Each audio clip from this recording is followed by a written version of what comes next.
What happens inside your body the moment you stop drinking enough water? It doesn't wait until tomorrow. It doesn't wait until you feel thirsty. Within hours, your body quietly shifts into survival mode. Your brain starts conserving water. Your kidneys begin saving every drop they can. Your blood becomes more concentrated. And if dehydration continues, your body starts making trade-offs that can affect your energy, your focus, your mood, and even the way your brain functions. The surprising part? Most people don't notice any of this until they're already feeling tired, distracted, or reaching for another cup of coffee. It's 2:43 in the afternoon. You've read the same sentence 3 times. You open another tab, check your phone, maybe grab another cup of coffee. You tell yourself you're just tired. But what if that's not what's happening at all? What if your brain isn't asking for more caffeine? It's asking for water. If you haven't been drinking enough fluids today, your body may already be working harder than it should. You probably won't notice it immediately. But behind the scenes, your brain, kidneys, heart, and even your blood are quietly adjusting to conserve every drop they can. In this video, we're going inside the human body to see exactly what happens when you don't drink enough water, how your body fights to protect itself, what happens if you drink too much, and how much water you actually need. Some of what you're about to learn challenges advice many of us have heard for years. Meet Alex. Alex works in an office. By early afternoon, he feels sluggish. His concentration starts slipping. He assumes it's because lunch made him sleepy, so he reaches for another coffee.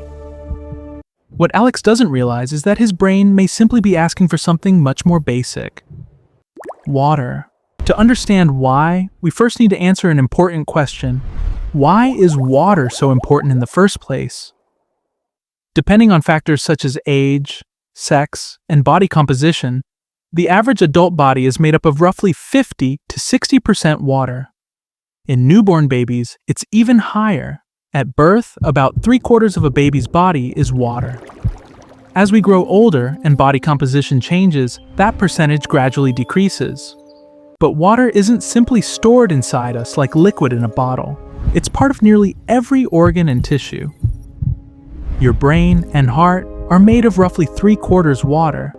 Your lungs contain even more. Even your bones, despite feeling completely solid, still contain a significant amount of water. Every heartbeat, every thought, every breath, every cell in your body depends on it. Water carries nutrients to your cells, helps remove waste products, regulates body temperature, cushions your joints, supports digestion, helps maintain blood volume, and allows thousands of chemical reactions to happen every second that keep you alive. Without enough water, those systems don't suddenly stop. Instead, they become less efficient, and that's when your body quietly switches into conservation mode. Here's something many people never think about. Every single day, you're constantly losing water. You lose it when you breathe, through sweat, through urine, through bowel movements, even while you're sleeping. For most adults, these normal daily losses add up to roughly 2 to 3 liters of water every day, although the exact amount varies depending on activity, climate, health, and individual differences. That water has to be replaced. Otherwise, your body begins running a deficit. Fortunately, your body has an incredibly sophisticated system for detecting even small changes in hydration. Deep inside your brain sits a region called the hypothalamus. Think of it as one of your body's control centers. Among its many jobs is constantly monitoring the concentration of your blood. The moment that concentration begins increasing, a sign that your body is becoming relatively dehydrated, specialized receptors alert the hypothalamus that action is needed. Within minutes, your brain releases a hormone called antidiuretic hormone, also known as vasopressin. This hormone travels through your bloodstream to your kidneys, where it signals kidney cells to insert more aquaporin water channels into their membranes. These tiny channels allow more water to move back into your bloodstream instead of leaving your body as urine. In other words, your kidneys begin saving water instead of wasting it. That's why one of the earliest signs of dehydration is darker, more concentrated urine. Your body is doing exactly what it was designed to do, protecting your remaining water supply. It's an extraordinary survival system. But it has limits. If you continue losing more water than you're replacing, your body has to make even bigger adjustments. Blood volume begins to decrease. Your heart has to work a little harder to circulate blood throughout the body. Your body tries to preserve blood flow to its most vital organs. Meanwhile, your brain starts feeling the effects. Research shows that even mild dehydration can affect attention, memory, mood, and mental performance in some people. Tasks that normally feel easy may suddenly require more effort. You may notice headaches, difficulty concentrating, slower reaction times, or that strange feeling many people describe as brain fog.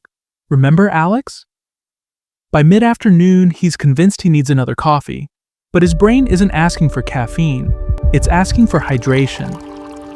In some cases, dehydration can even cause temporary changes in brain volume as fluid balance shifts. Researchers believe these changes may contribute to dehydration-related headaches, although several biological processes are likely involved. The important point is simple. Your brain performs best when it has the water it needs. And because your brain controls everything else in your body, keeping it hydrated helps everything else work better too. But here's something that surprises many people. It's actually possible to go too far. Because just as drinking too little water can be harmful, drinking an extreme amount in a very short period of time can also become dangerous. Can you drink too much water? It sounds almost impossible. After everything we've talked about, you might assume that if water is good for you, then more must be better. But that's not how the human body works. Like many things in biology, hydration is about balance, not extremes. In rare situations, people can drink far more water than their bodies can safely process in a short period of time. This condition is called hyponatremia, sometimes referred to as water intoxication. Here's what happens. Your kidneys are incredibly efficient, but they can only remove water at a limited rate. If water enters your body much faster than your kidneys can eliminate it, the balance of water and electrolytes in your bloodstream begins to change. One electrolyte is especially important: sodium. Sodium helps regulate how water moves in and out of your body's cells. When large amounts of water dilute the sodium in your blood, water moves into cells, causing them to swell. Most cells have room to expand. Your brain does not. Because it's enclosed inside the rigid skull, swelling can increase pressure within the brain. Early symptoms may include headache, nausea, vomiting, confusion, or unusual fatigue. In severe cases, hyponatremia becomes a medical emergency and can lead to seizures, coma, or even death. The good news is that this is uncommon. It usually occurs under specific circumstances, such as prolonged endurance events, certain medical conditions, or excessive water intake over a short period of time. For the vast majority of healthy people, simply drinking when you're thirsty and increasing your fluid intake during exercise, hot weather, illness, or pregnancy is a safe and sensible approach. So if drinking too little is a problem, and drinking far too much can also be dangerous, how much water do you actually need?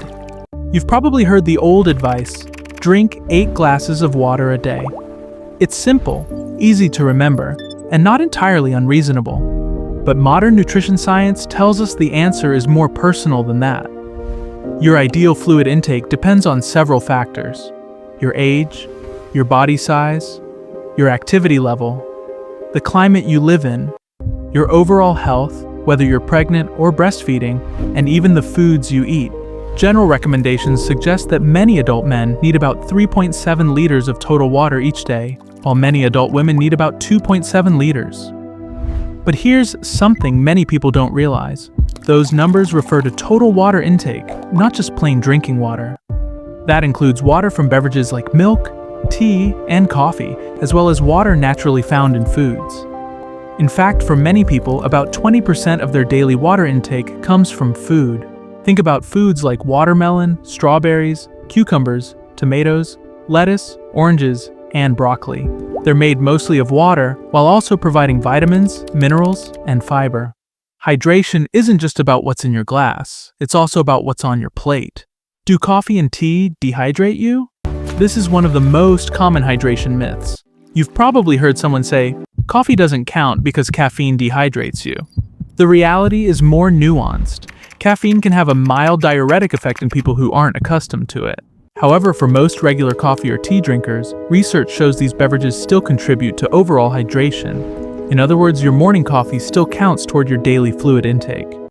That doesn't mean water isn't important. Plain water remains an excellent choice because it hydrates without added sugar or calories.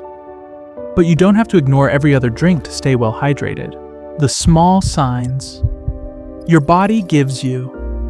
Your body is constantly giving you clues.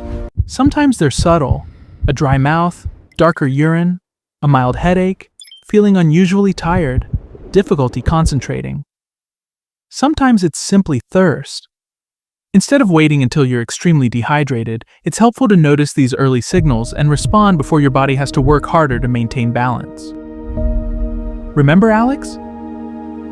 At the beginning of this video, he assumed his afternoon slump meant he needed another cup of coffee. Tomorrow, he decides to try something different. Before reaching for caffeine, he drinks a large glass of water. 20 minutes later, he notices something surprising. His headache is fading. His concentration feels sharper. He isn't suddenly overflowing with energy, but he feels more like himself again. Sometimes the simplest explanation really is the right one. Your body performs thousands of extraordinary tasks every single second. Your heart beats. Your lungs breathe. Your kidneys filter your blood. Your brain processes millions of signals. And almost every one of those processes depends, in one way or another, on water. Most of the time, we only think about hydration when we're already thirsty. But thirst is simply one of the ways your body asks for help. So here's a small challenge.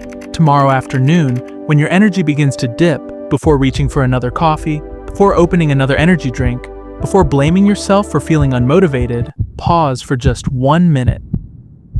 Drink a glass of water. Then give your body a little time. You might be surprised by how often it was hydration, not motivation, that you were missing.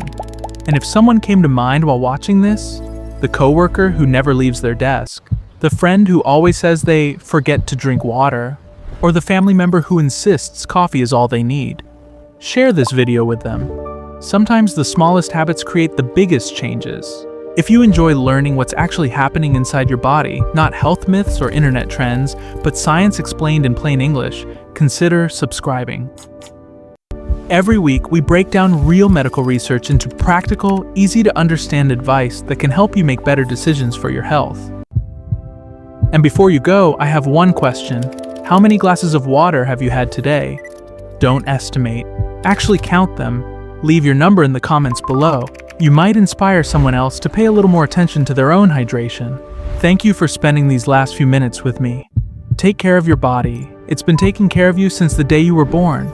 And maybe, before your next scroll, go pour yourself a glass of water. I'll see you in the next video.